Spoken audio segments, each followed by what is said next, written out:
Hello guys, welcome back to our YouTube channel. In this video we are gonna see, what if Naruto was the Bijuu master and got Harem in Pokémon?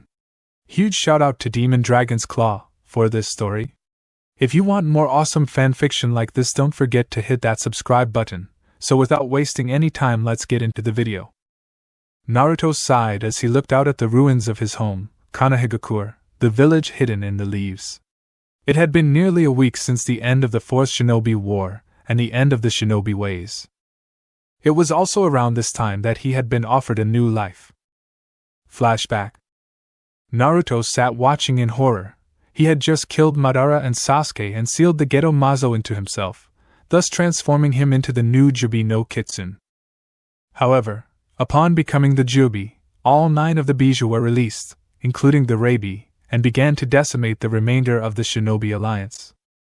No, this can't be happening, he thought, watching the destruction, as he tried to stand only to fall back down, having used up nearly all of his chakra. This wasn't supposed to happen, grimacing at the yells ringing through the air as the 10 demon finished of the rest of the shinobi army. Suddenly a bright flash appeared before him. As the light died down, Naruto saw 10 round objects, and a scroll lying on the ground in front of him. Quickly picking up the scroll, it read, "To Naruto Uzumaki, the new Jubi no Kitsune, I am Kami. I would first like to thank you for saving this world from Madara and his forces. I would also like to apologize for the way your life has been growing up, so as an apology I have talked with one of my sisters, and yes, in case you are wondering, I am female, and she has agreed to let you have a new life in her world." Naruto paused in his reading at that, a new life, a chance to start over without all the hate and fear. Shaking himself out of his excitement, he continued reading. "Now before you get too excited, there are a few catches. First, you will be reduced in age, back to that of a 5-year-old. You will still have all of your current knowledge and skills, so no worries there. You will also gain the knowledge on every jutsu known to date. However, while you may know them, you will still have to work and train to use them." This made him smirk a little, seeing as he would be fulfilling Orochimaru's goal without even trying. "Second, since you are now the Jubi, even though you are going to a new world, you will have things that you must help with, such as helping to keep the world in check, since your presence alone can cause a shift in the balance of power. Now the third and final catch is also your choice on whether or not you can go to this new world. Since there are now 11 Bijuu, yourself included, the balance of power in this world has been thrown off. In order for you to leave this world, you must take the other 10 Bijuu with you. This is where the 10 balls that were with this scroll come into play." Naruto looked down and picked up one of the balls. The ball was blood red in color with a black ring around the middle and a black number 9 on top of it. These balls are known as Pokeballs, a very common item in this world, the mechanics of which you will learn in time. These Pokeballs, however, are special in that they will allow you to capture the other 10 Bijuu. Upon capture, they will turn into the Pokémon they are similar to. Pokémon are the creatures of this world, which you will learn about later. Once you have captured all of them and the Pokeballs designed for them, my sister Arceus will come to take you to her world. Again, I am sorry for the way things have turned out in your life and hope that you will have a happier life in this new world. P.S. Even though you will no longer be in this world, I will be stopping by to talk to you face to face in the future, so be ready. End flashback.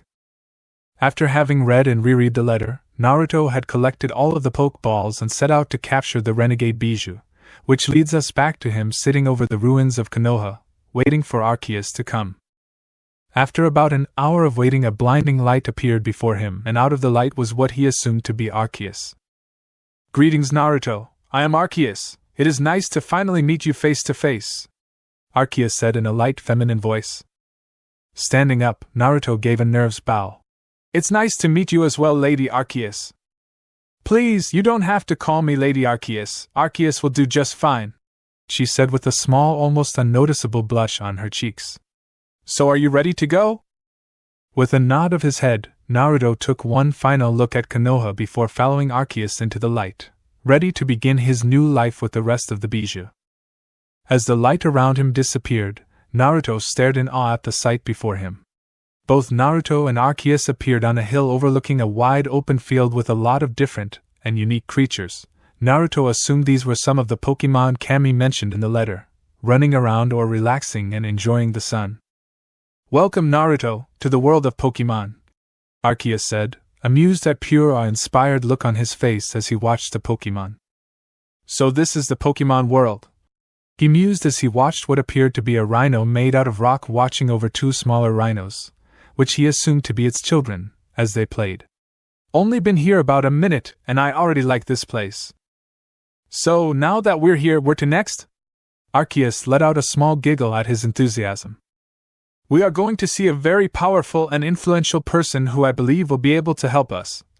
She turned and began to walk towards a giant windmill which was set higher up on the hill. As the two of them approached the windmill, Naruto noticed that it was connected to a two-story house. The house itself wasn't big or fancy, and had a welcoming and homey air about, not what he would expect from someone powerful and influential. "I wonder if this person is really that big of an influence in this world if he lives here," Naruto pondered, thinking of how people like the civilian council like to show off their power and influence, before shaking his head to rid him of those thoughts. Finally clearing his head, Naruto looked forward to see the front door open and a man step out to greet them.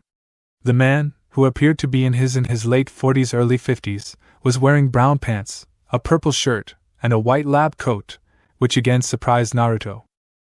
"Welcome, I've been expecting you two for quite some time now," he said excitedly, while extending a hand out to Naruto. "My name is Samuel Oak, however most people just call me Professor Oak. It's nice to meet you." "It's nice to meet you as well, Professor Oak." Naruto gripped his offered hand and shook it. "My name is Naruto Uzumaki." With a nod of his head, Oak walked inside the house, motioning them to follow him. "Please come in, the others are waiting for us."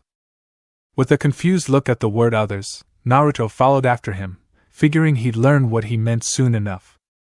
As they entered what looked like the living room, Naruto understood what the professor meant by others, seeing as the room was currently occupied by 5 other people, 4 of whom were wearing lab coats, similar to Oak's. "Everyone, I would like to introduce you to Naruto," Oak said, getting everyone's attention, while indicating who he was talking about. "Naruto, I would like to introduce you to some of my colleagues, first from Johto, Professor Elm." Elm, a man who appeared to be in his mid-20s, nodded his head in acknowledgement. He was wearing green pants, a blue shirt, and glasses. "Next is Professor Birch from Hoenn." The next man, who appeared to be in his early 30s, waved. He was wearing tan shorts and a navy blue shirt. "After him, we have Professor Rowan from Sinnoh." Rowan, who appeared to be about 50, simply stared at him with a curious look on his face. He had on black pant, a white shirt under a blue vest, and a red tie around his neck. "And finally from Unova, we have Professor Aurea Juniper." The last professor, a woman in her early 20s, was wearing a green skirt and white shirt, which showed off her figure very nicely. For a few seconds she simply stared at him, which was unnerving, before she let out a squeal. The next thing Naruto knew, he had his face buried in between her B-cup-sized frieze as she hugged him to death, which caused every other male in the room to laugh. After about 5 minutes of struggling, Naruto finally managed to get free from Professor Juniper's death grip, which he called a hug, before glaring at everyone, subconsciously activating his new dojutsu, the Jubi's Eye, which caused everyone to stop laughing. "That was not funny," Naruto growled out as his eyes returned to their normal cauldron blue. "Yes, well, allow me to introduce you to the last person in the room. This is my assistant and student, Delia Ketchum," Oak said, motioning towards the last and youngest person in the room. "And Naruto is 5 in this chapter, but remember he is mentally a lot older." Delia, a young girl who was about 10 years old, simply smiled and waved, while trying to hold down a small blush. Naruto himself wasn't faring any better as his face lit up like a charisma's light. She was wearing a purple skirt and pink shirt. "It's nice to meet you, Naruto," Delia said as she held out her hand. "Why yeah, and nice to meet you too," he stuttered as he shook her hand, before glaring at Arceus, who was giggling at him. "Well, now that you all know each other I shall take my leave, however I will be watching and stopping by every now and then to check up on you, Naruto," Arceus said before vanishing into a bright flash of light. "Okay, now that Arceus is gone and the meet and greet is over with, can we get on down to business and answering some questions? Naruto asked, looking around at everyone. Like why all of you are gathered here and waiting on me? That's a good question, Naruto, and the answer is actually rather simple, Birch said, gathering everyone's attention. All of us here were told about you and asked by Arceus herself to help you learn and become accustomed to our world. Yes, so why don't we start by explaining a little about what Pokémon are and then move on from there? Rowan asked, getting a nod from everyone. Over the next few hours, the professors explained the basics about Pokémon and how they lived together with humans. When they started explaining about Pokémon trainers, all the professors were shocked when Naruto told them he already had 10 Pokémon, and even more when he explained how he had obtained them. Fascinating, so you captured these 10 Bijuu, who then turn into Pokémon that are similar to them, Oak said, looking at the 10 Pokeballs on the table. May we see them? With a rather hesitant nod, Naruto gathered the Pokeballs before following everyone outside. Since I haven't let them out before, I'm only going to release one at a time, he said before grabbing Rabi's ball and throwing it. Let's go, Rabi. As the Pokeball opened up, everyone stared at the Pokemon species the Rabi had become. The Rabi had become a black Snivy with blood-red eyes. You know, it's about damn time you let me out of that thing. I was beginning to think you had forgotten about us, Rabi said in a surprisingly feminine voice, shocking everyone. Wait, you're a girl? Naruto shouted, making everyone look at him confused. Of course I'm a female. What, you thought I was a male? Well, yeah, I mean, I know Kyuubi's female, and I know Nibi's female, but I figured the rest of you were all male, Naruto said as if it were the most obvious thing in the world, which made everyone's sweat drop at his statement. You're an idiot, you know that, Rabi yelled before looking around. So where are the others? She asked, looking at him as he averted his gaze. You haven't let them out yet, have you? She sighed at his negative response before glaring at him. You know you don't have to worry about yous going on a rampage or anything. Kami told yous what was going to happen after you caught all of us. Besides, you're the Jubi. We do have to listen to you, you know. At this little bit of news, Naruto's sweat dropped before throwing the rest of the Pokeballs into the air, releasing the rest of them. When all 9 of the other Bijuu were out, everyone stared at them in a little shock since each of them were vastly different than the normal Pokemon. First was Ichibi, who had become a sand-brown Sandshrew with light blue markings on its body. Next was Nibi, who was revealed to be a blue Eevee with a flame-like tattoo on its forehead. Standing behind Nibi was Sanbai, who had become a sea-green Squirtle with a gray shell. Yambi, who was next, had become a Chimchar with the only difference was being blood-red in color. Gobi, at least to Naruto, was the biggest surprise since it had become a white Poochyena. Rokubi was next, showing everyone that it had become a white Shellos. Nanabai, just like Yambi, wasn't much of a surprise, becoming a Haircross, white, the only difference being that it was a forest green color. Hachibi was actually a little surprising. It had become a Tauros, which wasn't the surprising part or the fact that it was purple in color, it was that it had 8 tails instead of the normal 3. What the hell happened to my tails? Yelled the last Bijuu there. Kyuubi's had become a blood-red Vuplex and was crying over the loss of 3 of her tails. My tails, 3 of my beautiful tails are gone, why? At this, everyone, aside from Naruto, sweat dropped at her reaction. Ha ha, oh man, that's hilarious. The mighty Kyuubi is now a Rokubi, ha ha ha. Naruto laughed, oblivious to everyone, human and Pokemon alike, backing away from him as Kyuubi's eyes began to glow red and she released a jet of fire at him, which was the last thing he saw before everything went black. Birds chirping and the wind blowing through the trees of the nearby forest. These were the sounds that Naruto heard throughout the small town of Pallet, as he sat on the roof of the Ketchum residence, watching the sun rise over the hills, with Kyuubi sitting next to him. It had been just a little over 10 years since he first arrived in this world, and he couldn't be happier. After the incident of letting the Bijuu out, and him getting burnt to a near crisp by Kyuubi, the professors managed to calm her down by explaining how she could get her tails back. Once she was calmed down, Naruto and the professors began talking over plans for the future, and how to help Naruto with whatever path he planned to follow. In the end, Naruto decided to learn everything he could about Pokémon, and the different fields related to them. So over the first 5 years, Naruto spent all his time learning everything the professors were able to teach him. He spent a year with each of them at their respected labs as an assistant and learned everything in their specific field of study. After the 5 years, Naruto returned to Pallet Town and accepted Delia's genre's offer, her threatening to castrate him with a rusted kitchen knife, to stay with her in her home, seeing as she lived alone since her parents died and he had nowhere to go. While living with Delia, Naruto did other research on other Pokémon fields such as breeding, watching, and even Pokeball making. Naruto remembered when he first met the world-renowned Pokeball maker, and in his opinion an old bastard who got off scaring tourists while wearing a slowpoke costume, Kurt. Flashback.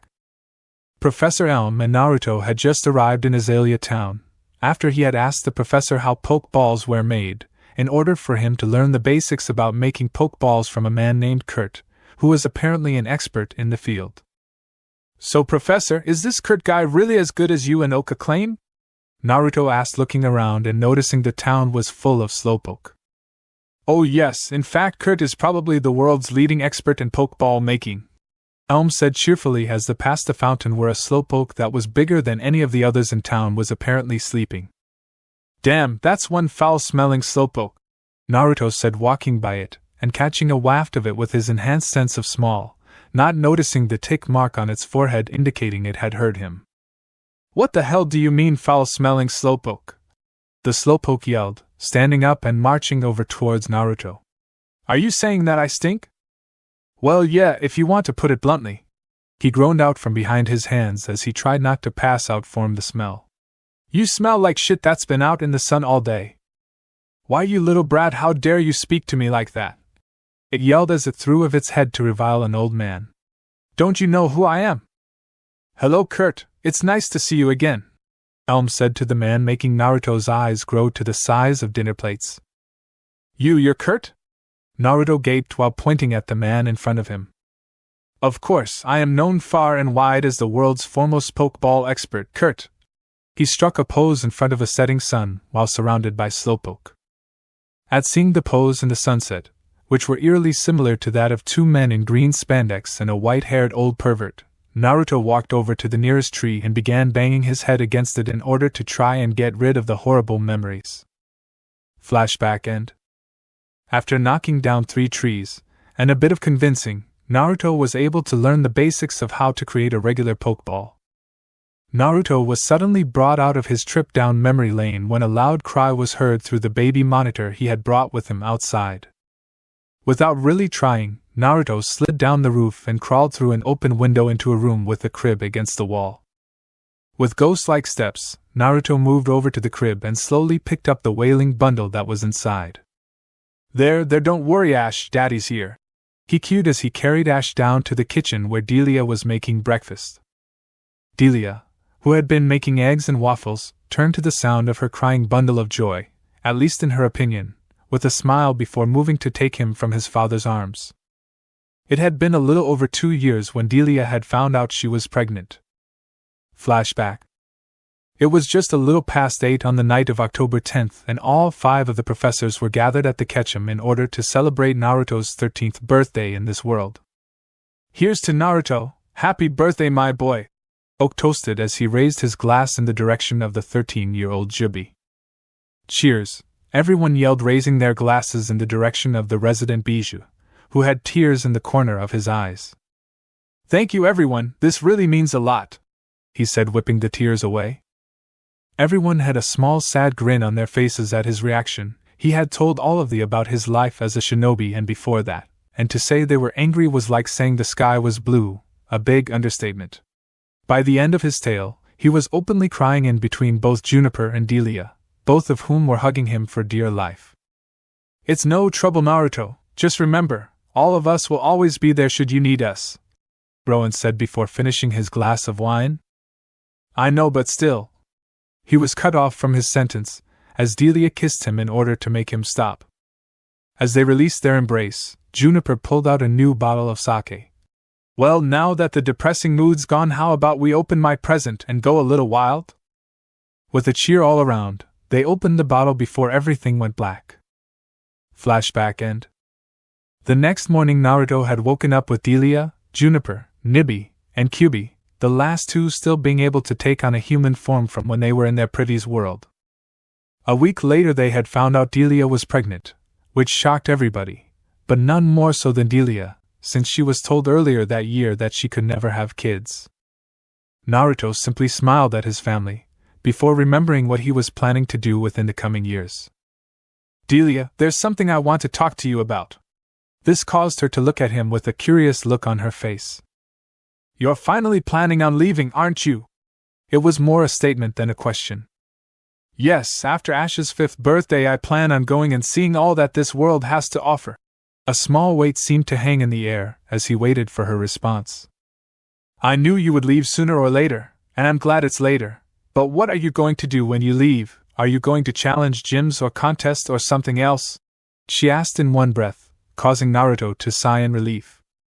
I'm not going to challenge gyms yet or take on any contests. I was actually thinking of waiting until Ash became a trainer. That way he has something to strive for in the future. Naruto looked at his son, who was simply staring at him while blowing drool bubbles at him, which caused him to chuckle. I understand, but what about Ash? He's going to need his father. Ash started to giggle, but whether it was from hearing his name or the fact that he just popped a rather large spit bubble was debatable. Don't worry, I plan to take care of that. I'm going to place a few seals on the house before I leave, Naruto said, showing her one of the seals. Ever since he had moved in with her, Naruto had been teaching Delia in some of the basic shinobi arts, mainly taijutsu, kenjutsu, and fuinjutsu, the last of which she excelled in, which surprised him seeing as fuinjutsu is the most complicated of the ninja arts. Whenever you or Ash need or want to talk to me, this seal will create a blood clone that will last a full 24 hours, and when it dispels I'll gain all its memories, no matter where I am. Alright, I trust you, however, you will not leave until the day after Ash's 5th birthday or else. She left the threat hanging as she gave him a sweat smile that told him what would happen. Today, within the small town of Pallet, sat a regular 2-story house. This house belonged to the Ketchum family, all of whom were currently sound asleep, except for one person. As everyone in the house slept, a small boy was currently sneaking his way towards his parents' room. This boy was none other than Ash Ketchum Uzumaki, son of Delia Ketchum Uzumaki and Naruto Uzumaki. Ash had spiky black hair with gold tips and was currently wearing green pajamas with Vulpix running across them, having been too excited to change, as he tiptoed ever so quietly down the hall and into his parents' room. Wake up, it's my birthday! Ash yelled as he attempted to jump on his parents, before being caught while in mid-jump by a vine whip that was sent out by a still sleeping Servine. Raby, who had evolved into a Servine a year after Ash was born, raised her head to glare at the struggling 5-year-old she held. Ash, do you have any idea what time it is? She asked in a sickly sweat voice, only to gain a huge sweat drop as he shook his head in the negative, all the while still struggling to get free of her grip. Nope, just know you need to wake up for the party, Ash bellowed, getting a chuckle from his parents and the other Pokémon in the room. Raby, put him down, you know he has a right to be excited today, Nibby said as she stretching out like a cat as both her blue flaming tails pointed into the air. 2 years ago, Professor Juniper had brought 2 firestones for both Nibby and Cuby. Nibby, when told she would get her flaming fur back, instantly took the stone before being engulfed in a bright light. When the light died down, everyone was staring at the blue Flareon, who had 2 tails calmly swaying behind her. I know that, I just wish he would be a little quieter about it, she grumbled as she let Ash fall onto the bed his parents had just vacated. While I do agree with you on the quiet part, Naruto started, only to get hit over the head by Delia. You can't really blame him for being excited, I mean you only turned 5-1, well except for me that is. Everyone chuckled at this, before he grabbed Ash, threw him over his shoulder and walked out of the room, while grabbing the rest of his Pokeballs. Once Naruto and a giggling Ash had reached the backyard, the Jubi placed his son on the ground before throwing the Pokeballs into the air. Come on out you guys! In a burst of light, the other 8 Bijuu appeared. First was Ichibi, who had evolved into a Sandslash. He was still a sandy brown, however his claws and the spikes on his back became blue. Next was Sanbai, who had yet to evolve, which was alright with Naruto, who thought she was cuter as a Squirtle anyways. So, is it finally time for the party? Asked Yambi, who had evolved into Monferno during his time studying with Rowan. Of course not, you idiot! Look around you, the sun is just barely over the forest. Growled out Gobi in annoyance while glaring at Naruto for waking him up. Gobi had become a real pain in the ass ever since he became a Maitayana, which was about a week after Ash was born. Will you two shut up? It's too early for you to be arguing. Drowned Rokubi, who had become a Gatrodon, while Nanabai and Hachibi silently nodded his head in agreement. Kyubi shook her head in embarrassment as before moving over and jumping onto Naruto's shoulder, seeing as she had yet to evolve despite the fire stone she was offered.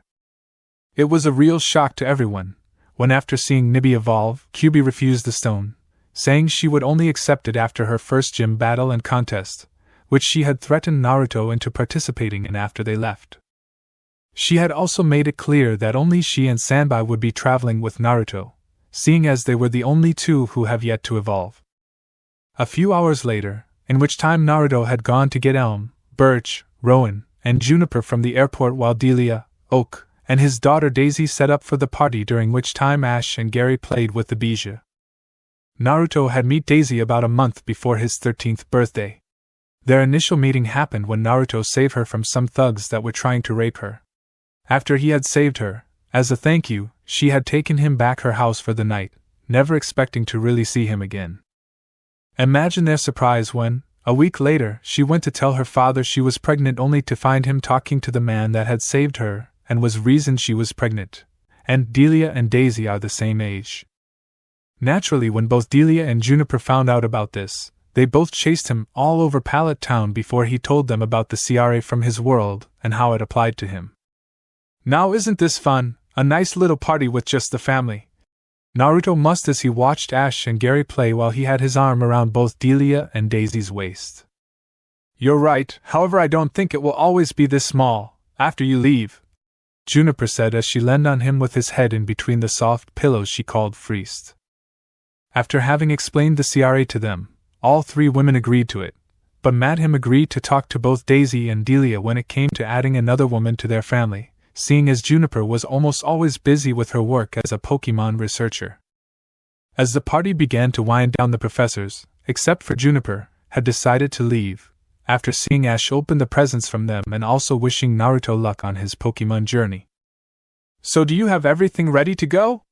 Daisy asked Naruto as he went double-checked his supplies. Yes, I have everything I'm going to need tomorrow, he confirmed before sealing it into a scroll, which he sealed on his arm. You know, it's going to be really lonely here when you leave, Delia said, coming into their room after making sure the two children were asleep. I know, but I will come back, and if you ever need something you'll have the blood clone seal. He tried to reassure them before feeling a pair of slender arms wrap around his neck as a pair of Freest pushed into back. We know, it just won't be the same as the real thing, Juniper pouted before kissing him. Which is why we decided to give you a farewell gift you won't soon forget, she breathed huskily before pushing him onto the bed with a passionate kiss. The next morning, as the sun slowly began to rise over the top of the forest, two figures could be seen walking along the dirt road that lead out of the small town of Pallet. Do you think it was really alright to just leave without waking any of them up? The tallest of the two asked. Don't worry, Kit, they knew we were leaving today, and they know we'll be back, the smaller of the two said before jumping onto the taller one's shoulder. I know, I guess I'm just a little nervous about leaving them for so long, the taller one said, trying to explain his feelings to the Vulpix on his shoulder, before turning to look at the small town for one last time for who knew how long. Don't worry everyone, I will be back one day, that's a promise, he said, holding out his fist towards the town, before vanishing in a swirl of leaf. It was a nice normal spring morning in the small town of Pallet as everyone began getting up in order to go about their daily routines. While the morning itself was normal, today happened to be a very special day, as the two sons of the town's champion were going to start their Pokémon journey. Within the home of the town champion, it was a quiet morning until "I'm late" rang throughout the house. Down in the living room, with a green backpack next to her and a blue two-tailed Flareon in her lap, sat Delia Ketchum Uzumaki, the wife of Naruto Uzumaki and mother of Ash Ketchum Uzumaki. Ah, just like his father, Delia thought happily after hearing the cry, as the memories of all the times she had to pull Naruto out of bed with a bowl of ramen flashed through her mind. She suddenly stood up with Nibi in her arms and the pack over her shoulder, as she followed the green blur that was her son out the door. So, do you think he's really going to be here? Nibi asked as her tails waved lazily behind her. Of course, he said he would be here, so he will, especially since he gave his word. Delia giggled as they walked towards Professor Oak's lab. And he never goes back on his word, because that's his ninja way. They both giggled out at the memory of him shouting that when he was smaller. It has been 5 years since the day Naruto left on his own journey, and in that time, Delia and Nibi had become the best of friends. A few minutes later, they found themselves waiting outside Oak's lab with a small group of people who came to show their support for her son. After a few minutes, the door opened to reveal Ash, still in his green pajamas with a Pikachu in his arms, Professor Oak and a tall man wearing a cloak with the hood covering his face. Mom, what are all these people here for? Asked the confused Ash, who was blushing since he was standing in front of a big crowd in only his pajamas. It seems that all these nice people came to show their support to you, the man in the cloak said before Nibi leapt out of Delia's arms and into his. It's good to see you again, Nibi. Have you been a good girl? Yes, Nibi has been a very good girl. She purred out, making all of the adults blush at her double meaning. Does Nibi get a reward for her good behavior? The man, along with Delia, chuckled at her behavior while Ash stared confused at Nibi's strange behavior, since he had only seen her act like this around his dad. You just might, Nibi, you just might. He continued to stroke her back as he looked over at Delia. It's good to see you again, Delia. It's been a while. With tears brimming in her eyes, Delia slowly walked towards him, lowered his hood, to show a blonde-haired man, and slowly pulled him into a long, passionate kiss. It's good to see you again too, Naruto. She sniffed as the crow just cheered at the return of their champion. With slow and cautious steps, Ash moved over towards his dad, Pikachu still in his arms, before being pulled into a hug, which incidentally squished Pikachu, causing it to release a thunder shock, resulting in everyone being fried, except for Oak. After the shock had worn off, and everybody had left to return to their day, with Ash leaving town in order to catch up to his brother/rival Gary, Naruto, Delia and Oak all sat on the patio, drinking a glass of lemonade and watching the Pokémon Oak cared for run around. So Naruto, who has your journey been so far? Oak asked, which caused Naruto to chuckle, and Delia to look away sheepishly. I guess Delia and Daisy haven't told you anything, have they? He asked, causing Oak to look at Delia questioningly. With a small sigh, Naruto began telling them a little about his journey. He also told them about some of his new wives, which Delia already knew about and kept in contact with, which included Erica the Celadon City Gym Leader, Sabrina the Saffron City Gym Leader, Claire the Blackthorn City Gym Leader, Flannery the Gym Leader in Lawbridge Town, and Cynthia the Sinnoh League Champion, to name a few. After a few hours of talking, during which time Daisy came over, Naruto got to his feet before grabbing his 6 Pokeballs. Old man, do you mind if I leave my Pokemon here with you? Not at all, lad. In fact, I am curious to see what Pokemon you have kept with you while on your trip. Oak smiled at the chance to see Naruto's current team. All right then, come on out everybody. He yelled, throwing the 6 balls into the air as a flash of light indicated his Pokemon being released. The first one was Kyubi, who had evolved into a blood-red Ninetale, with long rabbit-like ears. Next to her was a sea-green Wartortle with 3 tails, indicating that Sanbai had evolved. After Wartortle stood a tall Gardevoir who was black and red, instead of the normal green and white. The 4th member of the group was a black Blaziken with a short red mane, indicating that it was female. A black and silver Lucario was the next Pokemon to appear, followed by the last member, which was a tall black and red Golade.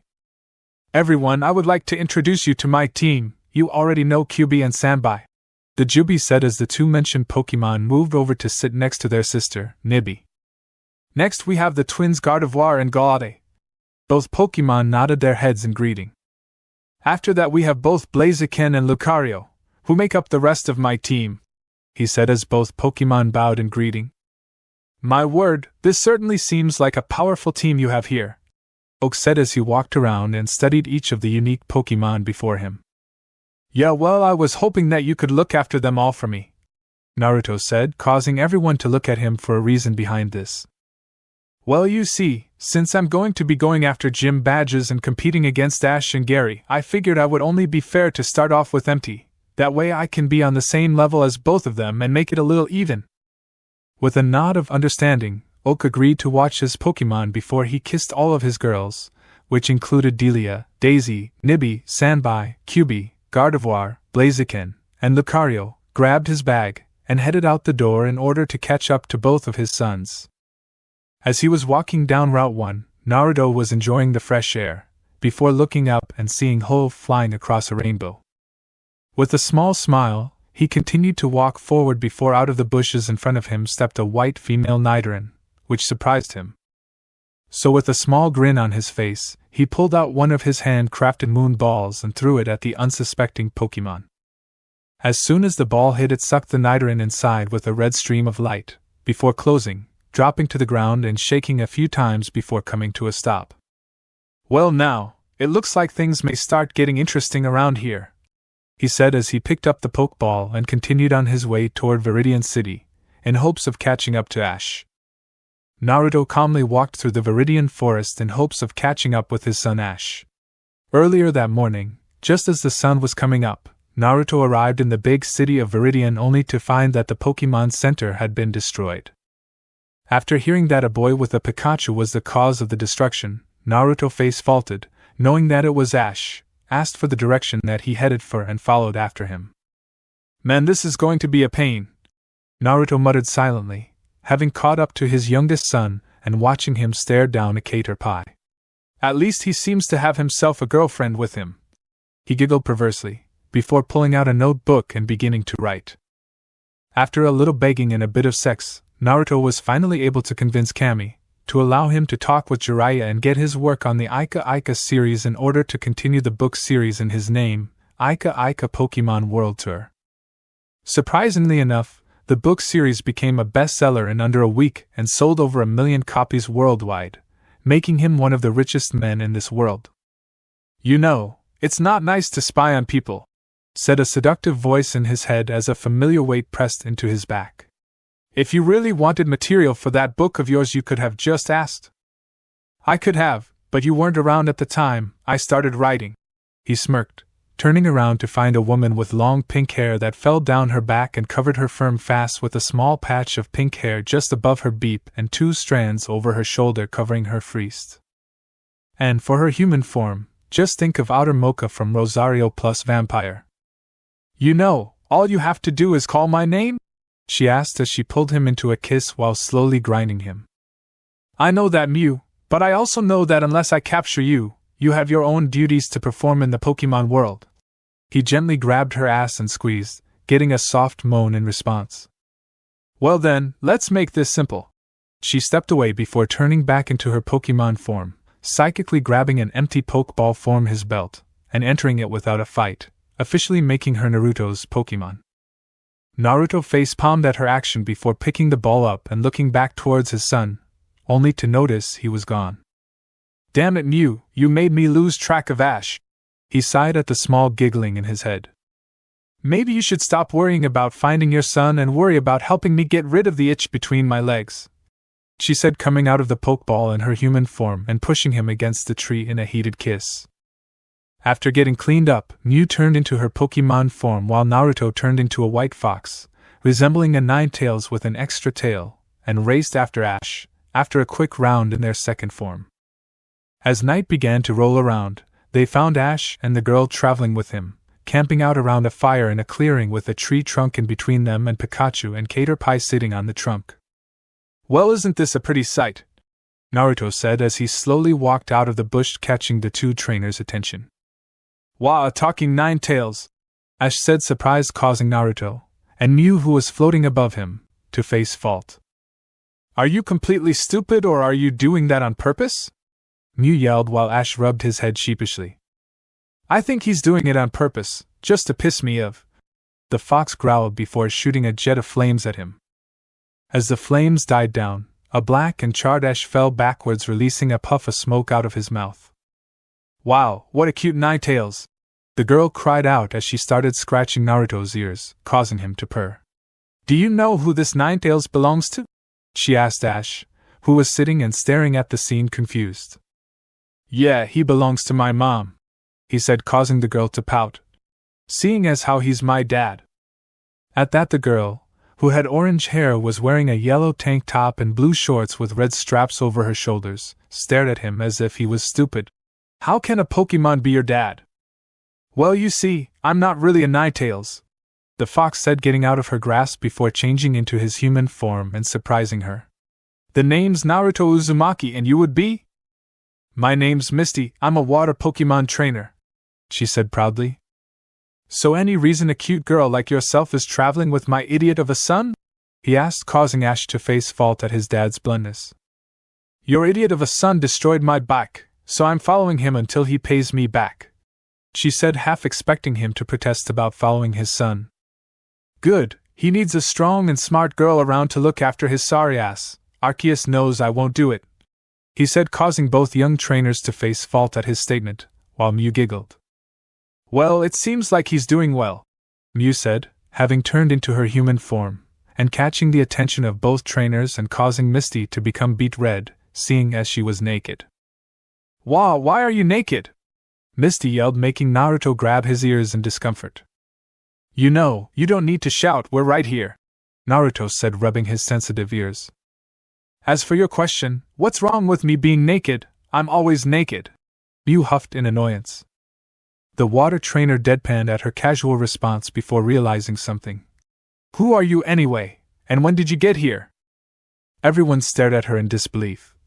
She's been here the whole time, she's the Mew that appeared with my dad, Ash said, as if explaining the obvious. Okay, but why aren't you blushing or freaking out about seeing a naked woman? Are you gay?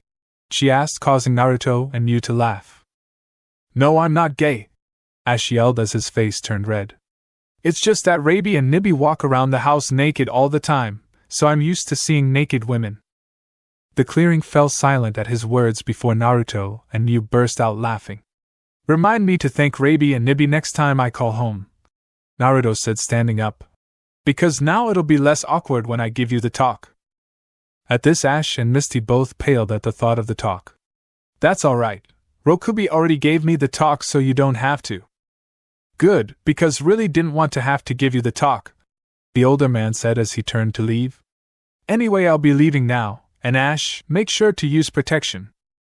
Both of the young trainers blushed before yelling at his retreating back. We are not together, which caused the older man to laugh even harder before vanishing into the night. Your dad is wired, Misty stated before the two fell asleep, leaving the Pokémon to their business. It had been about a month since leaving Ash and his friend Misty. In that time, Naruto had caught a Charmander, a Scyther, and while walking around Empty Moon, after beating the Pewter City gym leader Brock with his newly evolved Nidorina, found a moonstone, a dome fossil, and an old amber. At this point in time, Naruto was sitting on the deck of his privet boat as he sailed towards Cinnabar Island, having beaten the girls from the Cerulean City gym and the wannabe soldier from the Vermilion City gym. He had decided that after winning 3 gym badges, he would take a small break and get the old amber revived, while meeting the Sinnoh region champion Cynthia for a day at the beach. As his boat came into the dock, he was greeted by a tall woman wearing a black form-fitting outfit that showed off her luscious figure, with long blonde hair reaching past her round firm ass and a single bang covering one of her baby blue eyes. Hello Cynthia, it's been a while, he greeted with a soft kiss, gaining the hatful glares of all the surrounding men, while the women glared at her. It's good to see you to my little kitsune, she said, running her hand through his spiked golden locks. After the greeting, Naruto led them to a lab not too far away from the Pokémon Center, where the blonde Jubi received a warm welcome. Ah, Mr. Uzumaki, welcome, we've been expecting you, said an old balding man in a lab coat. This man was the current head of the Cinnabar Island Research Lab and gym leader Blaine. It's good to see you again, old man, the blonde male said, shaking the older man's hand. I assume you know my beautiful companion, but if not, allow me to introduce you to Cynthia, one of my wives and the current champion of the Sinnoh League. It's nice to meet you, sir, she said, shaking his hand. The feeling's mutual. He smiled before turning to his fellow researcher. Now, let's get those fossils up and running, shall we? With a nod, Naruto handed the 2 fossils over to the gym leader with care. They should be ready by tomorrow, he said, getting a nod from the Bijuu before heading off into the lab. Well, now that is taken care of, how about a date? The blonde fox asked the beauty next to him.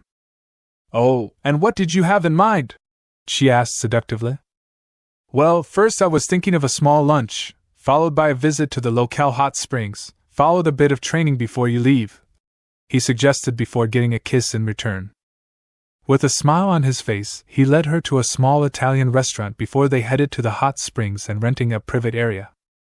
Ah, this is the life. Naruto sighed as he relaxed into the water. Nothing better than relaxing at a hot spring. Oh, really?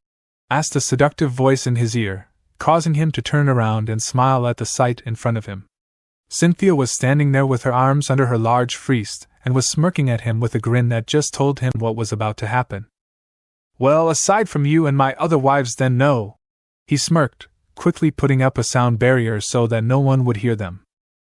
After a few hours in the hot spring, and a few rounds in both his human and fox form, the 2 humans, Mew back in her ball tired from all the fun, left the and headed for the airport. Alright Naruto, we have an hour before my flight leaves, so how about that Pokémon battle? Cynthia asked after checking the time of her flight back to Sinnoh. I was wondering if you remembered that little part of the date. He smirked as they headed to a small battle stadium that the airport had. So, how do you want to do this? A one-on-one or a double battle? She asked, pulling out a Pokeball. A single match with 2 Pokémon each, he answered, pulling out a Pokeball and throwing it, releasing his white Nidorina while she released her Garchomp, which tackled Naruto on sight and began nuzzling into his chest. It's good to see you again, to Garchomp, he said, patting her on the head. After getting the female dragon type of him, the 2 trainers got into position as the airport's official judge stepped into the judge's box, while a large crowd gathered around to watch. Alright, this is a one-on-one battle, with each trainer using 2 Pokémon each. The winner will be decided when both of either trainer's Pokémon are unable to battle, he announced, holding a red and green flag at his side. The first match will be Garchomp versus Nidorina. Let the match begin. Alright Nidorina, let's kick this party off with a poison fang. The male blonde yelled, causing Nidorina's mouth gained a purple glow as she ran towards Garchomp. Garchomp, dodge and use slash, Cynthia yelled, to which the dragon followed, hitting her opponent and causing the crowd to cheer. Nidorina, are you alright? With a nod, the poison Pokémon stood up. Alright, use Ice Beam. Garchomp, counter with a flamethrower, she yelled. The 2 attacks collided in a small power struggle before the dragon-type fire attack won out, hitting the poison type and knocking her out. Nidorina is unable to battle. The first battle goes to Cynthia and Garchomp, the judge yelled, causing the crowd, which had grown since the battle began, cheered. You did well, now get some rest, he said, putting her back in her ball, before releasing Charmander. The second battle between Garchomp and Charmander begin. The crowd cheered again, louder than before. I guess I'll start this round of Garchomp, use Dragon Rage, Cynthia called out, getting a roar from the female dragon Pokémons. Use Dragon Rage as well, Naruto called, as both Pokémons shot a stream of purple flames at each other. For a few minutes the 2 attacks struggled for dominance before they exploded, throwing up a cloud of dust and sending the 2 into opposite walls. As the dust cleared, the audience gasped at the sight. Garchomp was lying on the ground, unconscious, while Charmander was slowly getting to her feet, before she began to glow a bright white color. As the color died down, Charmander was revealed to have become a Charmeleon, before she fainted. Both Pokémon are unable to battle, and with no more Pokémon, the winner is Cynthia, the judge declared, causing the crowd to cheer as the 2 trainers recalled their unconscious Pokémons. That was a good match, Cynthia said as they meet in the middle of the field, where opponents normally shook hands after a good battle, and she kissed him, causing the crowd to gasp in shock. After having seen Cynthia off, Naruto went to the Pokémon Center, where he learned from Nurse Joy that he had a call from Erika in Celadon City. Hello, this is the Celadon City gym, can I help you? Asked the woman who answered the phone. Yes, this is Naruto, I'm returning a call from the gym leader Erica. He smiled. Oh yes, Miss Erica has been waiting for you to call. One moment please, she said, putting the phone down and leaving to get the gym leader. A few minutes later, a woman with shoulder-length blue hair appeared on the screen with a smile. Hello Naruto, it's been a while. She smiled a sweet smile that told him he was in trouble for something. It's good to see you to Erica, is something wrong? He gulped as her smile seemed to grow. I heard you started a Pokémon's journey, she said, getting a small nod in response. Then tell me, why haven't you come to see me yet? I was on my way. He gulped at her disbelieving glare. In fact, after I plan on flying out to Celadon, after getting 2 Pokémons from the lab here on Cinnabar. She smiled at his answer, making him inwardly sigh. Then I'll see you tomorrow, after you arrive. She smiled before hanging up. With a sigh of relief, Naruto went to the room he was staying in while at the center. The next morning he quickly made his way to the lab in order to pick up his 2 fossils and leave, so as not to endure the wrath of Erica, who was probably the scariest woman he ever met, aside from Shizen when he would skip out on the hospital. At the memories of Shizen, a small frown appeared on his face. I wonder if I could convince Cammy and Arceus to allow 1 or 2 people to be revived here. He pondered as he entered the building, got the 2 fossil Pokémons from Blaine and headed outside. Alright, come on out, Aerodactyl, he said, tossing the ball into the air and releasing the prehistoric Pokémons. With a loud roar, the surprisingly female Aerodactyl nuzzled its head into his chest before allowing him to climb onto her back. Come on, girl, we're headed to Celadon City, he said, getting a roar from the Pokémons before it flapped its wings and headed for the sky. Naruto grinned as his new Aerodactyls slowly soared through the sky on their way to Celadon City, so as not to endure the wrath of the beautiful gym mistress Erica. As they flew, the blonde-haired trainer slowly closed his eyes, before opening them to find himself standing in the middle of a white room, surrounded by people all sitting siding in a circle like a meeting room. What are you doing here, boy? Can't you see we're in a meeting? Yelled the first person to see him, an old man with a graying beard by the name of Odin, which got everyone's attention.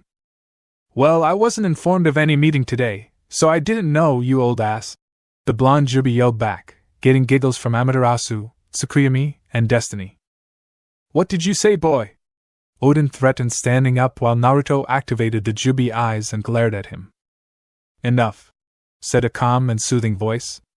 Now Naruto, what are you here for? Asked the owner of the voice, Kami. Well, I came to ask if you, Arceus, and Shinigami would allow some of my old friends to come to the Pokémon world? He asked, getting muttering from around the room. Why, aren't you happy with your new life? Asked the goddess of death as she stared at him from behind her hellish mask.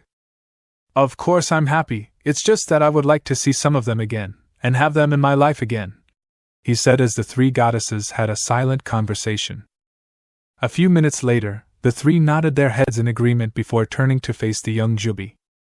Alright Naruto, we will send a few people from your world, and we will let you choose who. However, we will be sending 10 people as the new Bijuu, in order to help you with your responsibilities, Death said, causing the Jubi to grin before something she said caught his attention.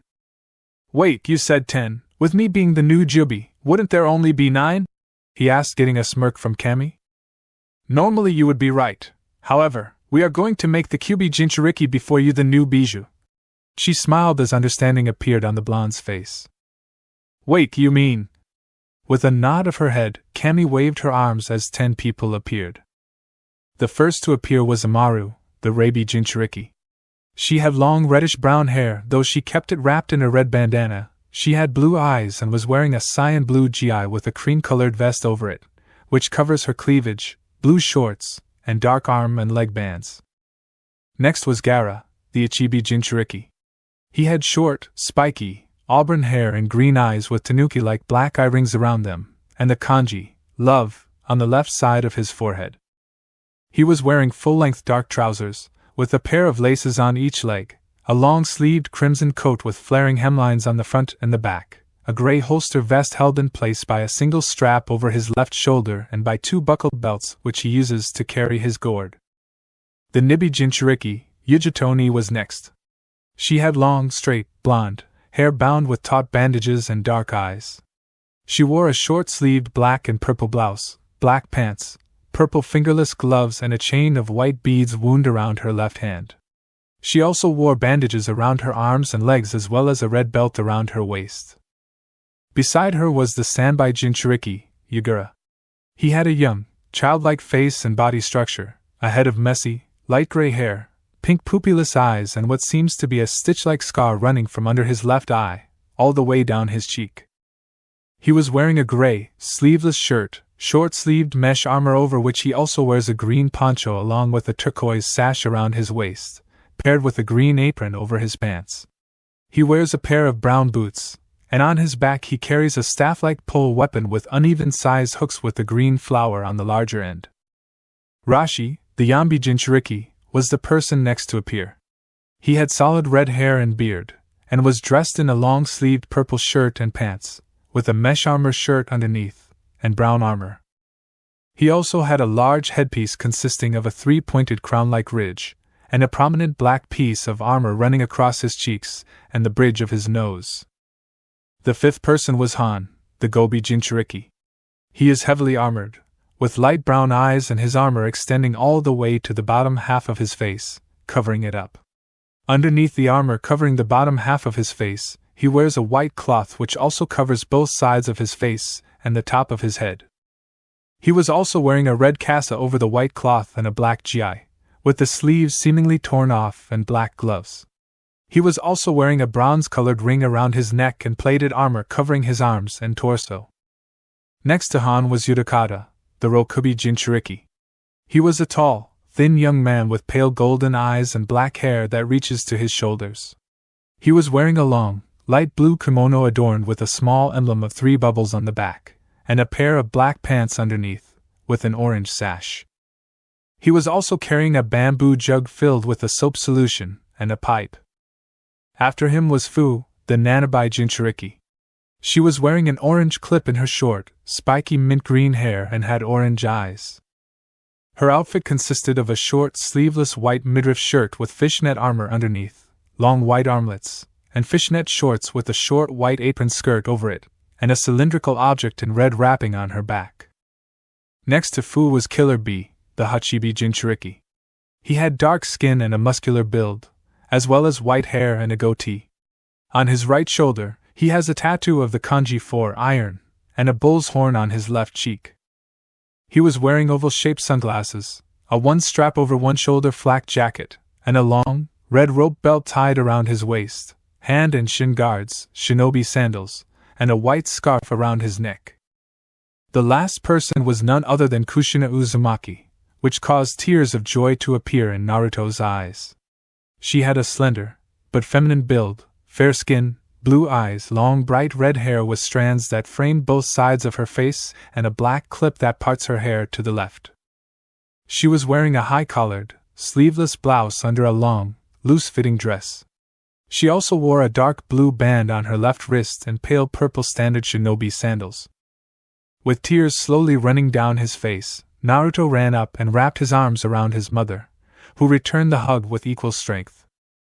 After the hug, which lasted a good 5 minutes, the Jubi turned to face Kami. "Alright Naruto, now that you know who the new Bijuu are, I will allow you to pick 15 people to go back with you," she said, getting a nod from the Jubi, who walked up and whispered his choices into her ear. "Very well, I will send all of them to Professor Oak, with the basic knowledge of that world and their ability to use chakra. However, everyone aside from the 10 here will only be able to use chakra for things like water and surface walking," she said, getting a nod from him before snapping her fingers. With a snap, Naruto opened his eyes to see they were hovering over Celadon. Gently patting his Aerodactyl's head, they landed, and after putting her in her ball for a long rest, headed towards the Celadon City Gym. Upon his arrival at the gym, Naruto found his idiot of a son, the girl Misty, and the pewter gym leader Brock, arguing with some of the desk clerks for the gym. "But you have to let me in. I need to earn the rainbow badge in order to compete in the Pokémon League," Ash whined. "Sorry, but we don't allow people who think perfume is smelly and a waste of money," one of the girls said. "What, why not?" the boy cried out in confusion. "Because that smelly perfume is made right here in this gym," Naruto called out with a sigh, catching everyone's attention. Welcome back, Mr. Uzumaki, all the girls said with a bow upon seeing him. Hello, ladies, could one of you fetch Erika so we can resolve this matter here? He asked, pointing at Ash as one of the girls ran off to find the gym leader. A few seconds later, a woman dressed in a green kimono flew out of the doors leading to the gym stadium and wrapped her arms around Naruto, pulling him into a passionate kiss, shocking Ash, Pikachu, Misty, and Brock. Wow, I guess I should stop by more often if that's the type of welcome I get. Naruto smirked as the kiss broke, while Erika grinned seductively at him. Yes, and if you came more often you could get a lot more, she said, causing Ash and Misty's faces to glow red while Brock was sent into the wall via nosebleed. Hey, you're the perfume shop owner, Ash suddenly yelled, pointing at her and getting everyone's attention. What are you doing here? Weren't you listening when I said that perfume was made in this gym? The Jubi deadpanned while his son rubbed the back of his head sheepishly. That's right, I am the shop owner. I am also the gym leader of the Celadon City Gym, she said proudly before glaring at the desk clerks. And I thought I said that he was forbidden from entering the gym. At this, all the clerks pointed towards Naruto, who was grinning sheepishly. Well, that's what I gathered when I walked in here, but I was hoping you would reconsider his banishment from the gym. He chuckled nervously. And why, pray tale, should I do that? She asked, glaring at the blonde. Because you're family. He grinned before covering his ears as both Ash and Erika yelled. What do you mean we're family? When the ringing in his ears finally stopped, Naruto explained to the enraged gym leader that Ash was his son, albeit the stupid one, but his son no the less. Fine, I'll remove the ban on him, however, you have to battle him, and then take me on a date, she said, causing him to gulp with a nod. And don't go easy on him because he's your son. Don't worry, I won't, he said as him and Ash stood facing each other with Erika acting as referee. Alright, this will be a 3-on-3 Pokémon battle between acting gym leader Naruto Uzumaki and Ash Ketchum Uzumaki, both of Pallet Town, Erika said, holding the red and green judges' flags. Each trainer will use one Pokémon each, and only the challenger will be allowed to substitute his Pokémon during the battle. The battle will end when all three of either trainer's Pokémon are unable to battle. Let the match begin. With that, Ash released his Bulbasaur while Naruto released his Scyther. Alright, Bulbasaur, start off with Razor Leaf, Ash started off with while Scyther dogged the leaves. Scyther, let's show them your slash attack, Naruto ordered, to which his Scyther flashed in front of Bulbasaur before sending it into a wall and knocking it out. The winner of the first match is Scyther, Erika said while the audience stared in stunned silence at what they just saw. Brock, am I seeing things, or did Bulbasaur lose after just one hit? Misty asked in surprise. You're not seeing thing, Naruto said calmly. I have trained my Pokémon using a special system of weight training to make them faster and stronger than average Pokémon, and aside from that, Scyther here is the weakest out of my team. That aren't new. At this, the audience froze. If Scyther was the weakest of his team, what were the rest of his Pokémon like? After recalling Scyther, Naruto waited to see what Ash would choose next, which surprisingly was a Charmander.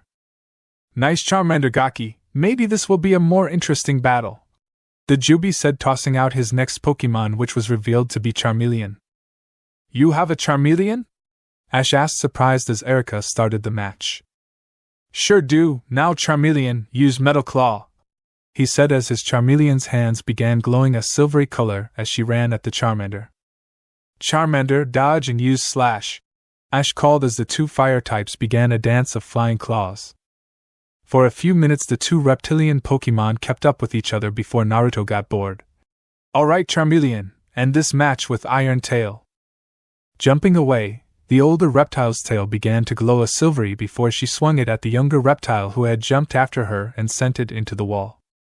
No, Charmander, Ash yelled, running over to check on his Pokémon, who was alright, just unconscious. Wow, that Charmeleon is strong, don't you think, Brock? Misty asked in awe at the strength of the Pokémon. No, it's not just strong, Brock said seriously as he observed the Charmeleon as it walked over to its trainer with a sway in its hips. Charmeleon was simply playing with Charmander throughout the battle. Nice observation. As I said, I trained my Pokémon so that they can beat a gym leader by themselves. The blonde smirked, while everyone else looked stunned.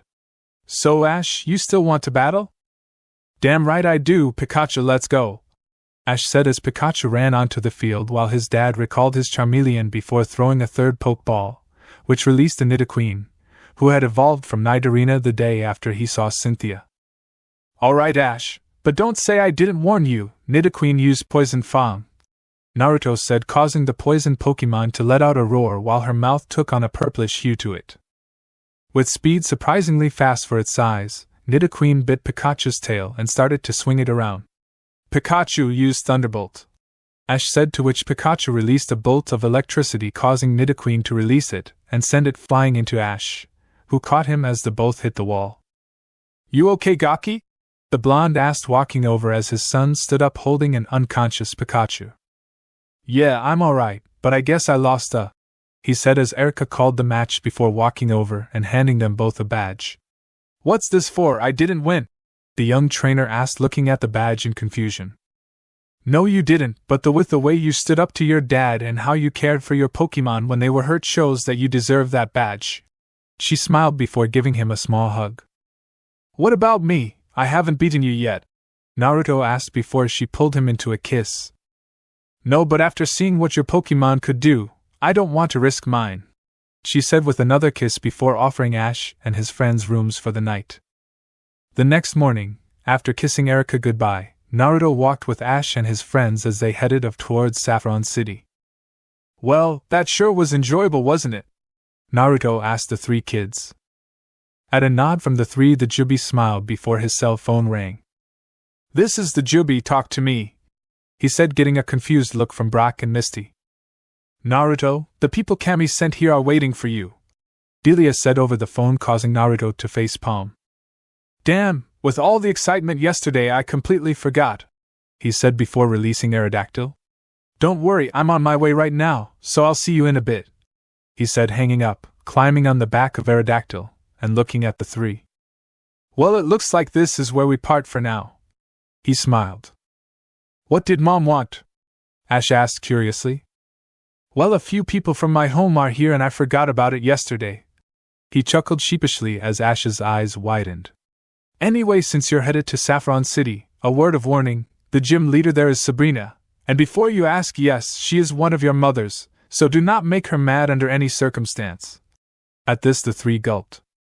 Also, if you see a boy named Richie, then I want you to be nice to your brother, you hear me? His mother's name is Lorelei, and she's been nagging me to see him while he's on his journey, he said as Aerodactyl took off into the skies of Kanto headed for Pallet Town. Naruto Uzumaki was many things. The Jubi no Kitsune, the father of three, as far as he knew, boys who were on their Pokemon journey, the mate of a lot of beautiful women, and the trainer of the 9 Bijuu. However, he was not invincible, especially when it came to his wife. Currently, Naruto was sitting in Professor Oak's lab cowering under the evil looks he was getting from his wife Delia, his mother Kushina, 3 new Bijuu Amaru, Yujito, and Fu, his grandmother Tsunade, and his adoptive sisters Shizen and Hinata, all of whom were glaring at him while the other people that came from the shinobi world watched in amusement. Naruto, would you mind repeating that again? Delia said in a sweet voice that he knew meant tell me or else. I said that I asked Kami and Arceus to bring a few people back, and here they are, he said, glancing around the room trying to find a way out alive. Why didn't you tell us you were married and had kids? Asked Kushina as her hair began flying around her in an angry manner. I figured Kami or Arceus would tell you. He slowly backed away from the angry women. Suddenly a hand shot out and grabbed Naruto, who tried to run, and began dragging him towards the door. Well then, as a punishment for not telling us anything, you are going to be taking us on an all-expense-paid shopping spree, Delia said with a smile on her face, which was mimicked by every woman in the room, as she dragged a struggling Naruto out the door. 3 hours later, after returning from Viridian City with a Naruto crying over his empty wallet, everyone was sitting in Professor Oak's lab as Naruto finished explaining what was going on. I see, so you were basically homesick. Kushina nodded in understanding after her son finished explaining. Yeah, I was happy finally being able to do what I wanted for a few years, but then I started missing people from home, people who really helped me through as a shinobi, he said, looking around at everyone. Alright, now that that's settled, What exactly are we supposed to do while in this world? Rashi asked what everyone was thinking. Well, since I already explained the basics of this world to you, I guess the best thing would for you all to decide on a starter Pokémon before heading of. The Jubi replied, looking at the 10 Bijuu. After that, I can arrange for a few of the legendaries to explain what your roles are in this world. He grabbed a Pokeball and tossed it into the air, releasing Mew. Hey Naruto, what's up? The psychic legendary asked, floating over and resting on his head. Mew, I need you to go get some of the legends and bring them here. Can you do that? He asked, getting a nod and kiss on the cheek in response before the psychic Pokemon teleported out. What was that, you fool? Berate before getting smacked over the head by Yujito. That was Mew, my Pokemon, but never mind about that, we need to decide on your starters. The blonde Jubi said, going over to a computer and pulling up a list of Pokemon, to which everyone gathered around. A few minutes and phone calls later, all the Bijuu had the starter Pokemon that they felt best suited them.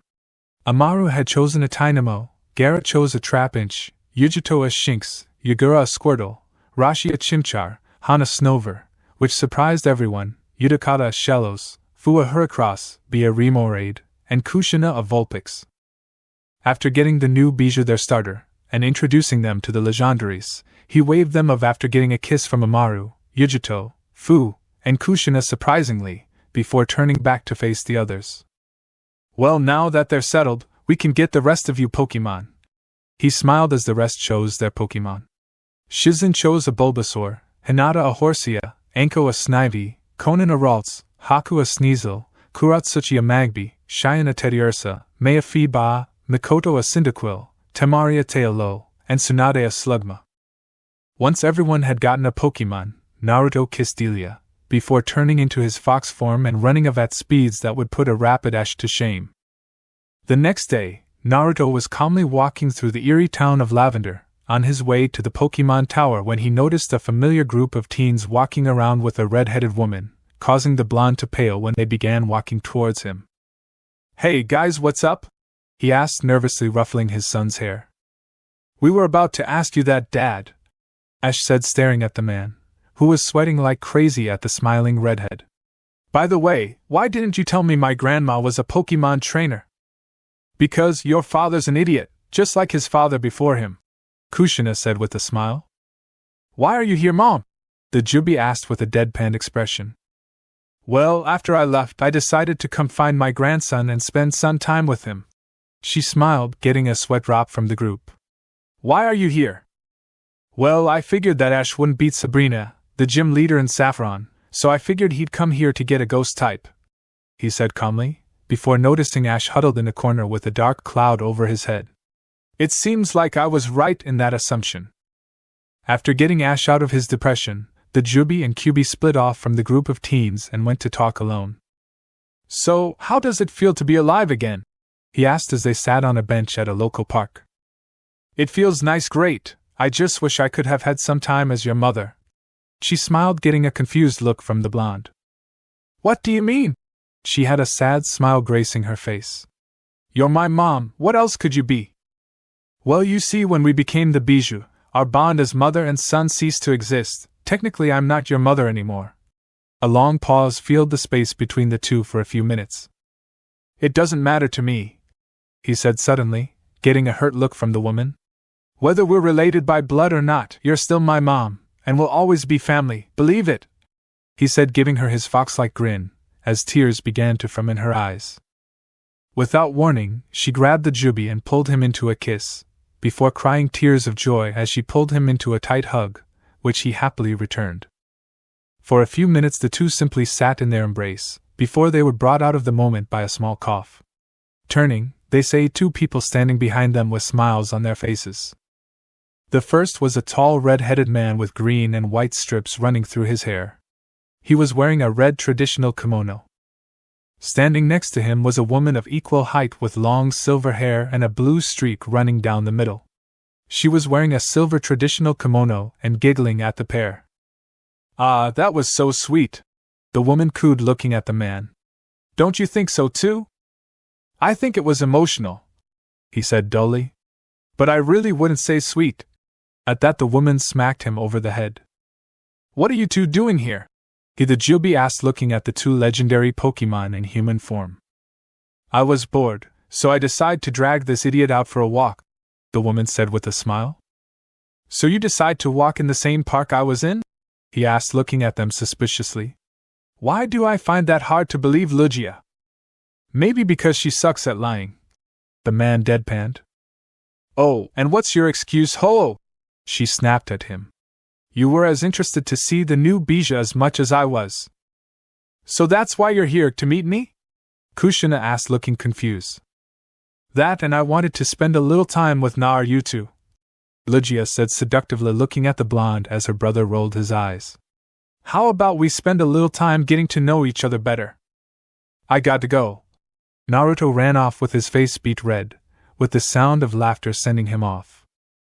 After he was sure he was a good distance from the seductress of the sea, as he called her, he left the town and headed for Saffron.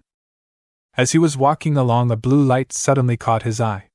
Curious, he followed the source of the light until he came upon a small Abra, with a cut over its left eye and a small orange book in its hand, giggling in a perverted way every few minutes. Oh, come on, you have got to be kidding me. Naruto's left eye began to twitch as he watched the perverted psychic Pokemon behave like his genin sensei. There's an Abra acting like Kakashi, this must be some kind of punishment. He thought before throwing a Pokeball, glad he had the sense to leave all his Pokemon, aside from Charmeleon, with Oak. After hearing the ding that meant the Pokemon was caught, Naruto released the little psychic type, who was glaring at him. You know, if you keep glaring like that, I won't sign any of those books for you. The Jubi opened one of the books and pointed at his picture in the back, causing the Abra to start bowing in the I am not worthy form. You know, you remind me of someone I once knew, the blonde trainer said after signing the books, putting them in his bag, and lifting the Abra onto his shoulders as they walked off. A few days later, Naruto was calmly walking up to the Saffron City gym when an old man appeared in a blue flash, followed by Ash and his Pokemon. What happened to you? The blonde asked, walking up to the two. The haunter I got back in Lavender Town vanished before my gym battle, Ash said, looking up at his dad. When the rest of my Pokemon refused to battle, we ran, but she turned Brock and Misty into dolls.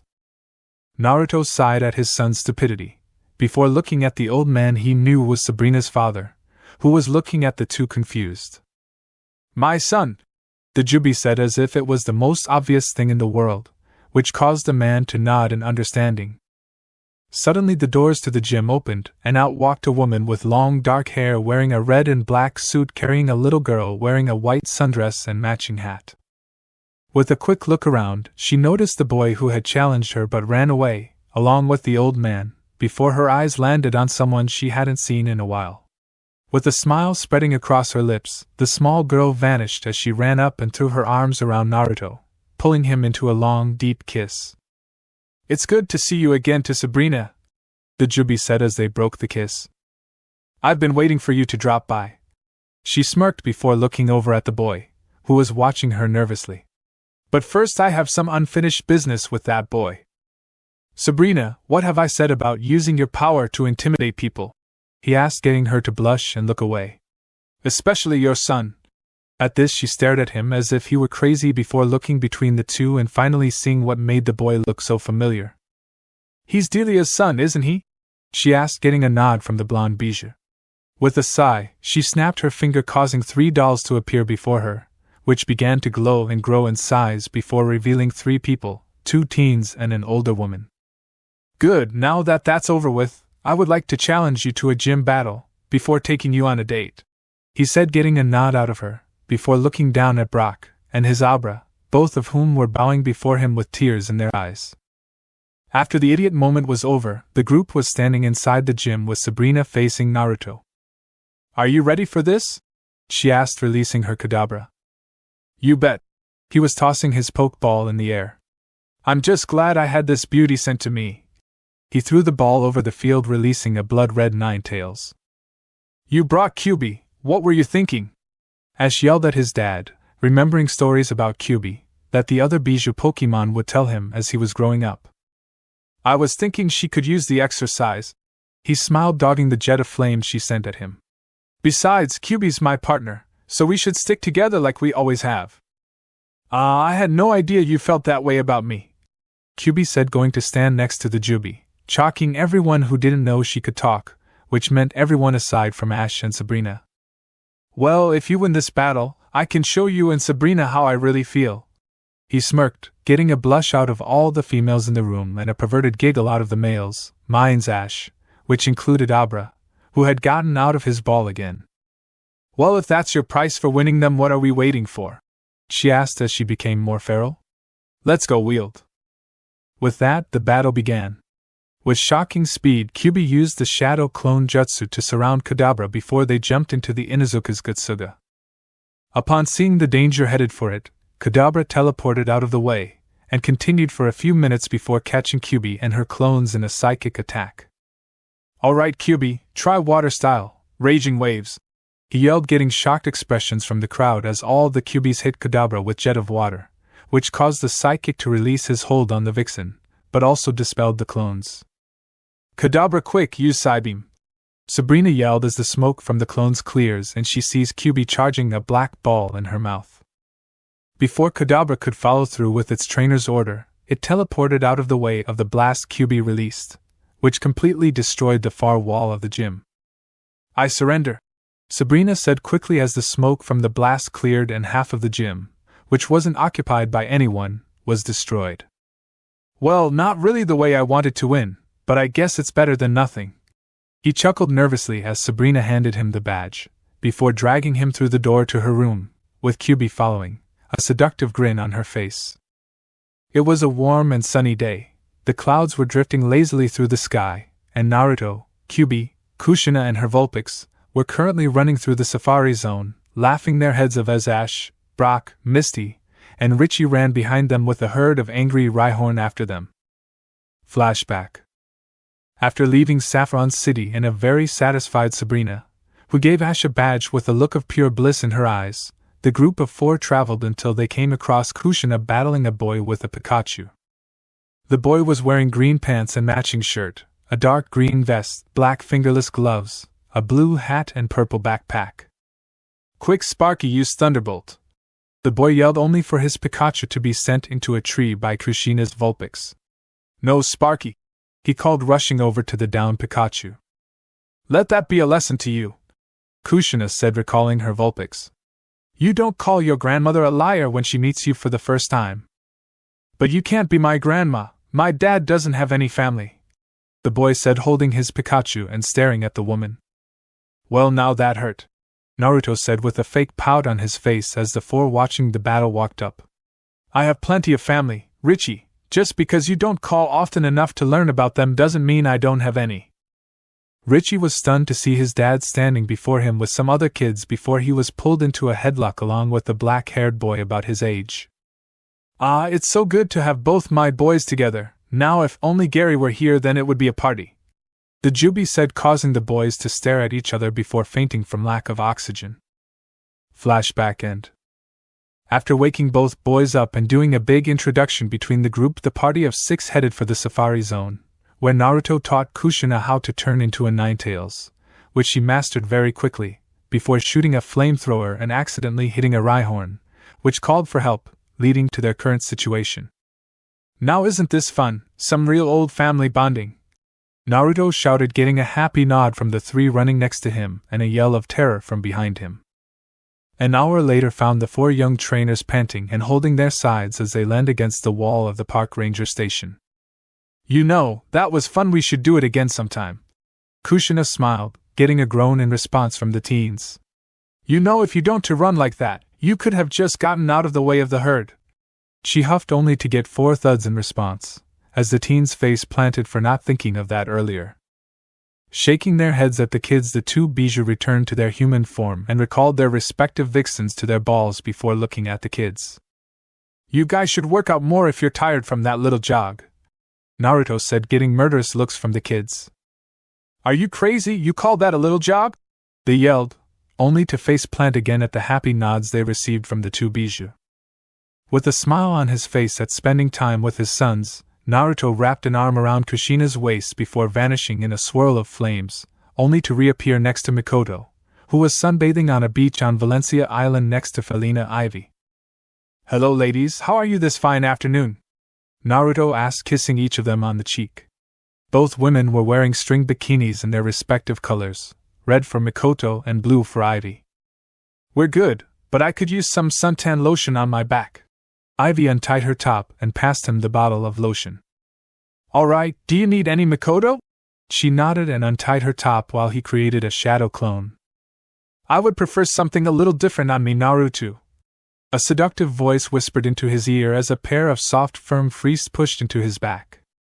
Well, if Mikoto, Ivy, and Kushina don't mind, I'm sure I can help you with your request, May. He got a nod from the three women, each of them licking their lips in anticipation. After leaving the four beauties, Naruto appeared just outside of the small Hoenn region town of Laveridge. I wonder how Flannery's doing. He wondered, looking around the small town, getting waves from many of the townspeople as he passed, before he was plowed down by a red-haired girl of about 20. Naruto, you're back, she said as she clung to the older man. I'm so happy. Did you bring me anything from one of the different regions? It's good to see you again, to Flannery. He stood up as she looked at him with wide, expectant eyes. She had long red hair put up into a spiky ponytail and fiery red eyes. She was wearing a black t-shirt which cut off just below her fleeced and blue jeans which were held up by a red belt. And yes, I did bring you a gift, but first let's get to the gym so I can see your Gramps. Quickly nodding her head, she grabbed his arm and began dragging him towards the gym, with a surprise of her own waiting for him. 10 minutes later, the two finally reached the gym doors, which were thrown open by Flannery's grandpa, who had a traveling pack on his back. Yo, old man, you headed somewhere? Naruto asked, seeing his pack. Ah, Naruto, it's good to see you again. He smiled at the boy. As for your question, yes, I just recently retired and passed the gym leader position over to Flannery, so while she runs the gym, I'll be at the beach catching up on my reading. He pulled out an orange book with a giggle, before vanishing in a cloud of smoke as he ran towards the town gates. So, you're gym leader now, he asked once the old man was out of sight. That's my girl, like father like daughter, so how about I be your first opponent? He asked, getting a squeal from her, as she wrapped him in a bone-crushing hug. Oh, thank you, thank you, thank you, she repeated before running towards the arena doors. Hold on, don't you want your present first? He asked, pulling out a pokeball and tossing it to her, smiling at the wide-eyed look on her face. All right, let's go. She tossed the pokeball into the air, releasing a Magby, causing her to light up, before she tackled him again. Thank you, thank you, thank you, she said, hugging him before grabbing the Magby into a hug. I'm glad you like it. He pulled out Abra's pokeball before releasing him. So shall we make this a one-on-one battle? She nodded before getting into position with her new Magby. This will be a one-on-one battle between Magby and Abra. Let the battle begin. She smirked before starting things off. Alright, Magby, start off with Flamethrower.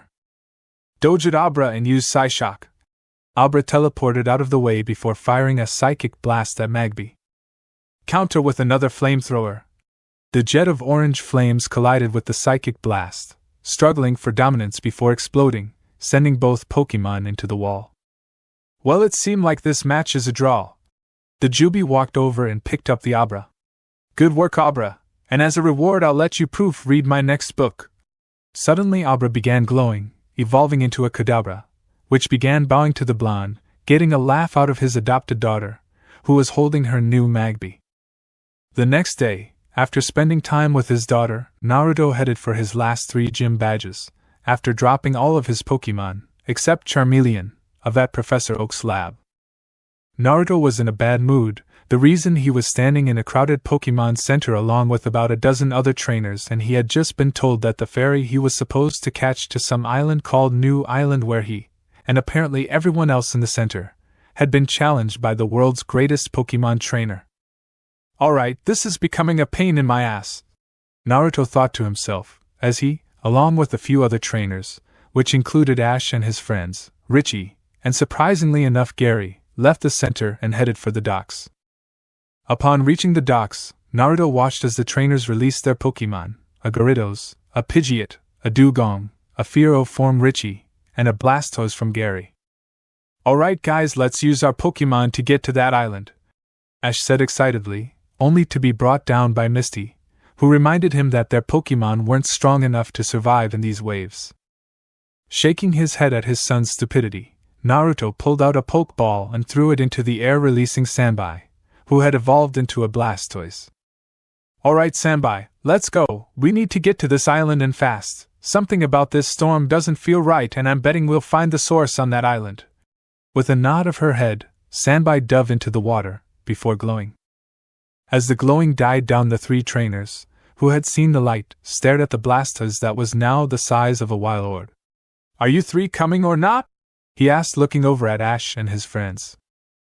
With a nod of their heads, the three trainers climbed onto the giant Blastoise as it sailed off, completely missing the three stunned Vikings watching the giant Pokémon sail away. After about 20 minutes of sitting in the rain, the four trainers arrived at a small island, which was nice and calm, surprising the three teens. "Ha, I knew there was something weird about this storm." Naruto grinned, getting deadpan looks from the teens. "Yes, and you just now figured that out?" asked a bored voice, shocking everyone on the giant turtle Pokémon, aside from Naruto and the Pokémon itself, who seemed to be quite happy at hearing the voice. Turning towards the voice, the group saw a short man with blonde hair walking towards them on the water, shocking both Brock and Misty. "Yo Yagura, where the hell have you been?" Naruto asked while Sanbai nuzzled her former host with a soft cooing noise, which was returned by the new Bijuu with a smile. "For your information, I was with Lugia and Kyogre trying to figure out the source of this storm. Then I sent Sanbai here and figured you had found something." He hopped onto the Sanbai and looked at the island. "And it looks like my guess was right." He then looked at the three teens. "I take it the stupid looking kid here is your son and his friends?" he asked, causing Naruto and Sanbai to burst out laughing. "Yep, this is my idiot of a son, Ash," he said, holding the boy back as he tried to jump at the fourth Mizukage. "Ash, I'd like you to meet Yagura, Sanbai's replacement if you will." He grinned, only to get slapped upside the head by a giant tail from the giant Pokémon. With a long sigh, the two Bijuu and three teens finally reached the island, where they were greeted by a woman in a brown dress. "Greeting, and welcome to New Island, please present your invitation?" Naruto and Ash showed her the hologram message. "Now if you will please release your Pokémon, I will lead you to my master?" she asked, to which they did. Ash releases his Squirtle, Bulbasaur, Brock releases his Vulpix, which instantly starts rubbing against Naruto's leg, Misty releases a Psyduck, Yagura releases his Wartortle, which had evolved, and Naruto released his Charizard, his recently captured Nidoking, Rhydon, Gyarados, and Snorlax, while Sanbai shrunk back to her normal size before they all followed the woman. A few minutes later, the group arrived at a room where the other 5 trainers and their Pokémon were waiting. "Hey Dad, I see you and Ashy Boy finally made it," Gary said, walking up to them as his Eevee jumped into Naruto's arms in order to be petted. "It's good to see you again to Gary, and it looks like you have raised a pretty powerful team," the Jubi said, looking at the Arcanine, Nidoking, Nidoqueen, Blastoise, and Electabuzz. "Yeah, well, you know me, always the best," he said, getting a smirk from the Jubi and Sanbai. "Say that when you beat me in a battle." Naruto smirked, glancing around at the other trainers, while Richie walked up to stand next to Gary and Ash. "Now look at this, all 3 boys together in one place. Now all I need to do is get you and Richie a girlfriend and you two would be caught up with Ash in that area." He gained an evil smirk as Gary, Richie, Ash and Misty blushed before the last 2 yelled, She is not my boyfriend/girlfriend." "Now who said I was talking about Misty?" chuckled as the 2 blushed before the light went out and everyone turned to the pillar of light at the other end of the room, where a white and purple human-looking Pokémon slowly floated to ground. I wonder who that is. I've never seen that Pokémon before." Naruto slowly walked forward to get a better look at the Pokémon. "I would like to introduce you all to my master, the greatest Pokémon trainer, and the ruler of New Island, and soon the whole world, Mewtwo," the woman said while Ash muttered the Pokémon's name in shock. "There's no way a Pokémon can be a Pokémon trainer," the boy with the Gyarados said, causing Gary, Richie and Ash to snicker. "Quiet human, from now on I am the one who's in control," Mewtwo said psychically and threw the woman before releasing her, causing her to faint into Brock's arms as he ran to catch her, and her hat fell off, revealing her to be Nurse Joy. "She's right, boy, you need to learn your place," Naruto said, walking forward, getting a raised eyebrow from everyone. As for you, how about a Pokémon battle, me and you, one-on-one? He looked at Mewtwo, getting a smirk from her. Very well, I accept your challenge, she said as the wall behind her opened to reveal a battlefield, only to raise an eyebrow as Naruto recalled all of his Pokémon to their Pokeballs and handed them to Yagura before turning back to her with a smile and walking onto the field. What are you doing? Surely you don't intend to fight me yourself without your Pokémon. Well, of course, I challenged you to a one-on-one battle, didn't I? He asked, causing everyone to face fault, aside from his sons and Yagura, who all recalled their Pokémon before running up to the top of the stands, getting confused looks from the others, including Nurse Joy, who had just woken up. If you guys don't want to get caught in the crossfire, I suggest you all get up here, Yagura yelled, causing the other trainers to recall their Pokémon before running up to sit with the others. What is he planning to do if he's not using any Pokémon? Surely he doesn't think he can win without them, asked the only other female trainer there named Neisha, who was eyeing Gary. Don't worry, you'll see, Gary said, smirking at her, causing her to blush as they all turned towards the field where Naruto was warming up. Well, you ready for this? Naruto asked with a grin once he was done warming up. And how exactly do you plan to fight me without any Pokémon, human? She asked, getting annoyed by his antics, causing him to stop and smirk. Now who on earth said that I was human? He asked, getting a raised eyebrow from everyone, before their jaws dropped as he crouched down before letting out a loud roar as he transformed, his body becoming covered in blood-red fur while 10 long flowing tails swayed behind him before fusing together to form one single tail. While his hands and feet became claws, and his eyes became blood-red with slits for pupils. Let's go, wield! With a sudden burst of speed that was impossible to track, Naruto punched Mewtwo into the air before appearing in front of her and sending her into the ground with a kick. The group of trainers watched in awe as Mewtwo flew through the air as loud booms sounded from where she impacted against Naruto's fist. So, he's using the same method Rock Lee used on me during our first Chunin exam, said a voice from behind the group, causing everyone to jump in fright and turn around to find 6 people sitting there watching the beatdown. The first 4 were Gaara, Yujuto, Hinata and Mew in her human form, while the other 2 were new to Yagura, even though he knew they were from the shinobi world. The first was Kakashi Hatake. He was wearing a pair of blue jeans and a white t-shirt with a picture of Arceus as well as his ever-present mask and Ika book in his hand. The second person was Itachi Uchiha. He was wearing a pair of black sweats and a black t-shirt with the Uchiha clan crest on the back. Who are you guys, and when did you get here? Misty asked, getting curious looks from the new arrivals before Yagura nodded. My name is Yujuto. I'm one of Naruto's mates along with Fu here. The green-haired girl waved. This is Gaara, Hinata, Kakashi and Itachi. They're Naruto's adopted siblings. And who's the pink-haired woman? Richie asked, only for her to be covered in light, returning to her Pokémon form before flying up to Naruto as Mewtwo landed, causing a crater to form where she landed. Ouch, that looks like it hurt, Mew said, landing on Naruto's shoulder as he tossed an empty Pokeball at the now unconscious Pokémon, which shook for a few seconds before stopping, signaling that she was caught. Well, I wouldn't know. The only one I know of that's been put through something like that would be Gaara, he said, glancing over at the group of trainers and newcomers before noticing Kakashi and Itachi. What are you 2 doing here? We were sent to keep an eye on some organizations known as Team Rocket, Team Aqua, Team Magma, Team Galactic, and Team Plasma, Itachi said, getting an understanding nod from the Jubi, before he looked at the 4 people not in the circle, meaning the 3 other trainers that made it to the island and Nurse Joy. Before raising an eyebrow as Gary grabbed the hand of the girl Neisha, causing Naruto to smirk as Yagura handed him his Pokémon. Alright, well, Neisha, right? The girl nodded her head as he returned to his human form. You are not allowed to tell anyone what you saw here today, understand? Only certain people know about me. As for you other 3, I hope you enjoyed your time here, because you won't remember a thing. His eyes began to glow along with Mew's before erasing the memories of the 2 male trainers and Nurse Joy, along with everyone who had received an invitation to Mewtwo's island before disappearing in a blinding light. Chapter end. Alright, that's it for today's video, guys. Let me know in the comments section how was the story, and also don't forget to like, share and subscribe. I will meet you in another